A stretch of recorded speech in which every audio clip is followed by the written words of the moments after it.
IndiQ, hari ini kita akan kedatangan seorang sosok yang luar biasa. Saya sudah mengenal beliau dari tahun 2012, waktu itu saya chat beliau, itu tanggal 12 bulan 9 2012. Rupanya alhamdulillah dia respon ketika itu tanggal 14. Beliau ini adalah sosok yang sangat luar biasa, putra daerah Bengkulu. Oke, penasaran kan siapa beliau? Ya.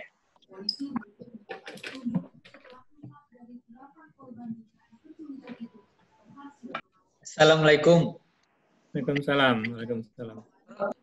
Jales Pepa Jaya Mahe, justru di laut kita jaya. IndiQ, hari ini kita kedatangan sosok yang luar biasa. Alhamdulillah saya ketemu beliau. Kontak pertama itu tanggal 12 bulan 9 2012.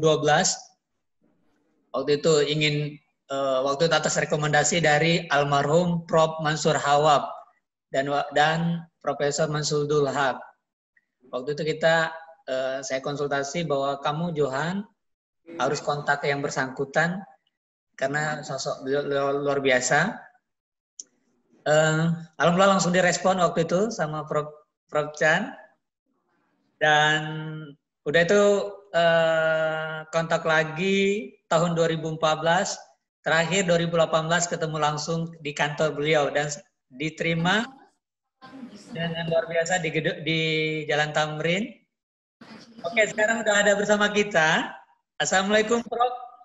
Waalaikumsalam warahmatullahi wabarakatuh. Alhamdulillah, berbaik. Ya. Ini Prof ini adalah banyak belum tahu ya, bahwa kalau seluruh perguruan tinggi tahu semua dan wajib tahu, hanya sedikit yang tahu kalau beliau adalah putra terbaik Bengkulu, IndiQ. Prof, boleh ceritakan Prof, Prof itu sebenarnya lahir asalnya dari mana, Prof?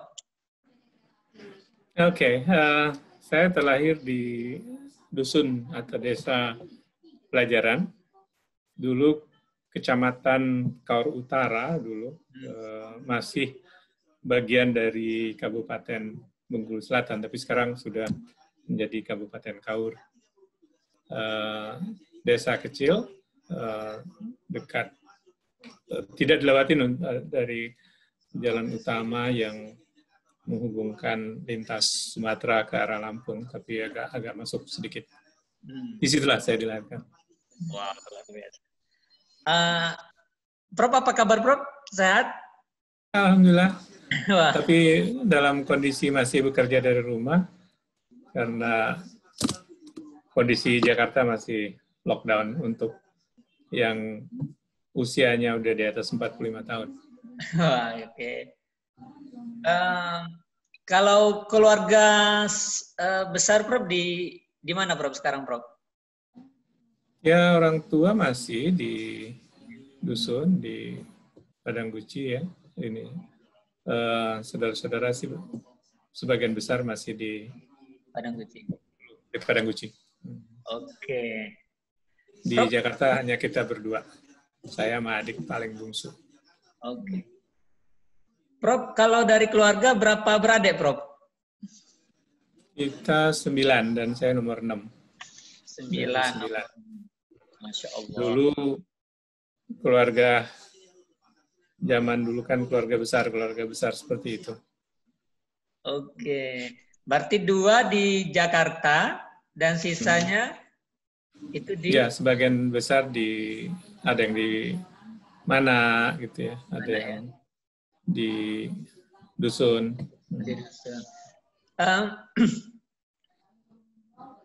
Kalau background dari Bapak dan Ibu Prof, Bapak Ibu Profnya sendiri, itu pendidikannya apa dulu Prof? Dulu masih sekolah rakyat ya, SR. Cuman Bapak dulu dia sekolah Jepang zaman itu sama Ibu ya. Mereka sekolahnya di mana dulu. Oke, di mana. Jadi itu kalau dari pendidikan, dari orang tua hanya SR, sekolah rakyat. Mungkin setara SD kali ya kalau sekarang. Oke, Prof. Dari sembilan keluarga ini kan keluarga besar nih. Semuanya pendidikannya itu sama seperti Prof atau seperti apa, Prof? Enggak, yang sampai S3 saya sendiri. Masya Allah. Tapi yang sampai sarjana ada 4 orang ya. 4 orang. Oke. Semua yang perempuan tidak melanjutkan. Jadi kita dari 9 itu 6 laki, 6 laki-laki dan 3 perempuan. Jadi yang laki-laki dari 6 itu 5 orang sarjana. Ya. 5 orang ya. Jadi kalau yang perempuan kenapa nggak sekolah, Prof, waktu itu? Nggak sarjana? Biasa di kampung saat itu kan kita masih belum menjadi tradisi orang untuk sekolah, terutama yang perempuan. Jadi hanya anak laki-laki biasanya yang disekolahin. Oke, sih. Ini bayangin ya, satu-satunya. Saya sebenarnya dari almarhum Mansur Hawab itu banyak cerita tentang Prof sebenarnya. Dia banyak cerita. Kebetulan IndaIQ Prof Mansur Hawab itu dulu almarhum adalah pernah membantu wakil rektor UNIP. Ya, Prof ya? Okay. Betul. Ya. Prof, dulu waktu kecil Prof ini nakal nggak kira-kira? Saya tidak tahu, cuman saya tergolong homebody, ya, artinya orang yang lebih suka di rumah daripada ngeluyur jalan-jalan. Tapi ya namanya childhood ya, masa kecil pastilah ikut teman-teman nyolong mangga sih biasa itu. Dulu waktu kecil cita-cita mau jadi apa, Prof dulu? Mau jadi guru dulu waktu kecilnya. Jadi guru agama ceritanya. Masya Allah. Ini udah menjadi guru besar dan orang hebat. Jadi kalau cerita dengan teman-teman, Prof ini adalah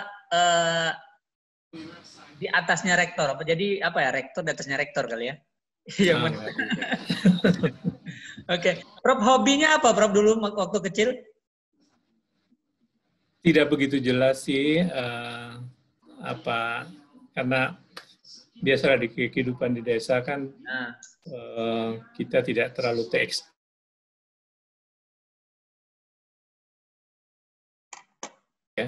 membuat anak-anak itu tertantang ataupun terinspirasi oleh sesuatu. Jadi misalnya mau hobi membaca, gimana orang bacaan buku tidak ada. Zaman saya SD kita masih menggunakan batu tulis. Batu tulis itu slits ya kalau bahasa Inggrisnya. Mungkin Anda tidak mengalami lagi. Ini. Ya. Artinya bahwa tidak ada buku waktu itu, kita menggunakan batu untuk tempat menulis. Oke. Prof dulu kalau waktu kecil dipanggil di keluarga panggilan saya apa, Prof? Chan, memang dari dulu panggilan Chan. Ya? Oh, dari di rumah Chan juga? Dari kecil. Dari kecil. Dulu SD berapa, Prof? Dulu SD-nya? Saya dulu madrasah. Jadi madrasah di dusun pelajaran, di desa pelajaran itu ada madrasah yang baru dibuka waktu saya angkatan kedua mungkin ya waktu itu, dan disebut dengan MIPEN, Madrasah Ibtidaiyah Persiapan Negeri. Jadi dipersiapkan untuk menjadi negeri ya. MIN dulu namanya, Madrasah Ibtidaiyah Negeri, tapi tidak jadi negeri. Nah, Madrasah Ibtidaiyah ini sekolah di bawah Kementerian Agama yang punya flavor agama kurikulumnya. Pasti juara terus ya, Prof ya, waktu SD ya? Enggak juga. Saya dulu kebetulan saat SD saya bareng kakak saya yang perempuan. Jadi saya biasanya kedua, kakak saya yang perempuan yang juara 1 kayak gitu. Oh, berarti sama kakak itu barengan sekolah, Prof? Satu bareng. Ya karena tadi baru dibuka sekolahnya, jadi kita bareng. Saya umur 7 tahun dulu masuk SD, kakak saya itu udah 9 tahun karena berbeda 2 tahun. Pernah nggak Prof mengalahkan kakak waktu SD? Nggak pernah. Nggak, karena perempuan kan biasanya lebih rajin, lebih diligent, lebih tekun. Oke. Terus SMP. Nah, dulu Prof SMP jadi mana, Prof? Sebelum SMP saya sebetulnya dari madrasah ke PGA, Pendidikan Guru Agama. Ya mungkin karena tadi cita-cita kecilnya mau menjadi guru agama, jadi masuk PGA yang ada di mana, di kota mana. Ya. Namanya Pendidikan Guru Agama Islam Negeri. Pendidikan Guru Agama Negeri PGAN, yang durasinya itu sebetulnya 6 tahun, jadi dari kelas 1 sampai kelas 6. Nah, tapi pas kelas 3, setelah beberapa bulan kelas 3, kakak saya meminta saya untuk pindah ke SMP. Jadi saya pulang kampung, ikut SMP mungkin sekitar 6 bulan di kampung dulu.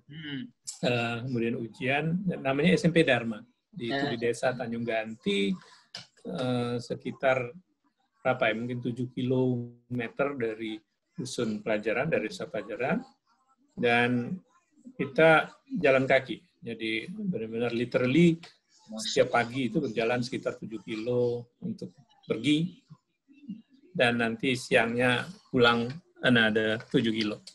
Masya Allah, jalan kaki. Itu berangkat ke SMP-nya jam berapa itu kira-kira kalau 7 kilo itu, Prof?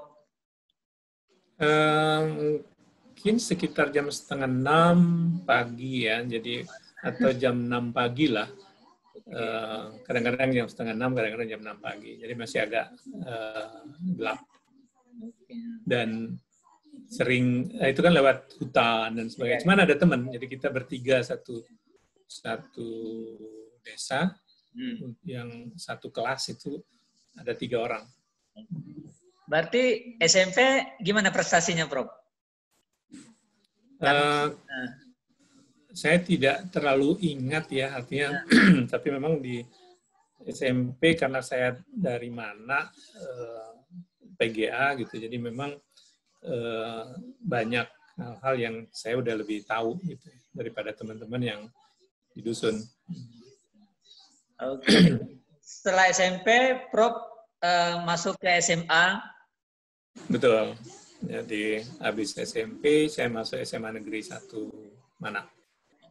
Prof ini adalah senior saya di SMA 1 Manak. Kebetulan saya juga alumni SMA 1 Manak ya. Itu ini baru luar biasa, dari dusun ke Manak. Itu gimana Prof waktu SMA dulu? Juara, prestasinya, mau cerita berbagi. Iya, sebetulnya sih struggle ya, bahwa kita dari desa dengan, ya walaupun itu semacam coming back, kembali lagi bagi saya kemana. Tadinya kan saya dari kelas 1, kelas 2, sampai early kelas 3 PGA di mana. Cuman saya tadinya di PGA yang banyak belajar agama, walaupun ilmu-ilmu umum saya pelajari.